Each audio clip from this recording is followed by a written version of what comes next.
পানি কমলেও বাসযোগ্য হয়ে ওঠেনি ফেনীর বন্যা কবলিত এলাকার অধিকাংশ বসতঘর। পরিস্থিতি যাই হোক, নিজ বাড়িতে ফেরার চেষ্টা করছেন অনেকে।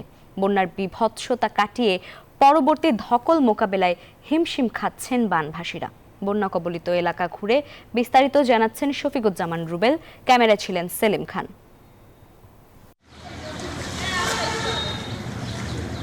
ছোট্ট আসিফ পানির মধ্যে খেলা করছেন। তিনি হয়তোবা জানেই না কি একটা দুর্যোগের মধ্য দিয়ে তাদের জীবন অতিবাহিত হচ্ছে।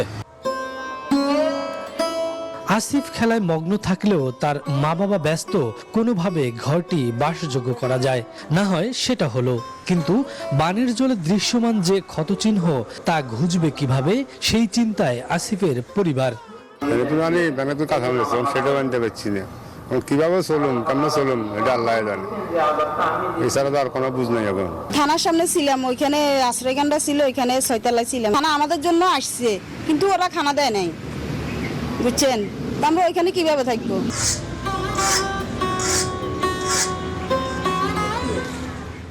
দীর্ঘ 8 দিন পর এই কাকি রান্না করার জন্য মাছ কাটছেন।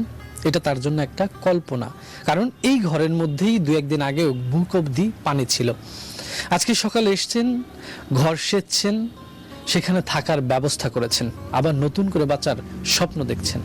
আমরা ধরেন পানি উৎস মতন এনতনে একবারই আশ্রলিতাম গেছি আর গিয়ে এনে কয়দিন আসছিলাম। তারপরে অনেক করতে আসে যে আমার সমস্যা হয়, আমরা চলে যান।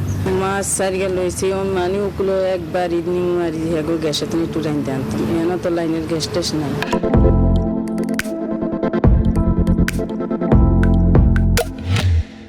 ঝর্ণা বেগম না হয় অন্যের বাড়িতে রান্না করলেন, কিন্তু এখনো অধিকাংশ এলাকায় পানিতে টইটুম্বর।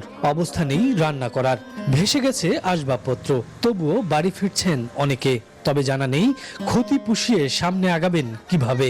আমার ওয়াইফ ডেলিভারি রুগী ছিল, আমি তারে নিয়ে কত থেকে ফেলাইছি, 80 থেকে সবকিছু বন্যা নিয়ে গেছে গা। এখন আমার কিছু নাই। 7 দিনিতে রান্নার ব্যবস্থা নাই, ইয়া করবার ব্যবস্থা আমরা কোনো দিকে চাল চাইলেও হয় না।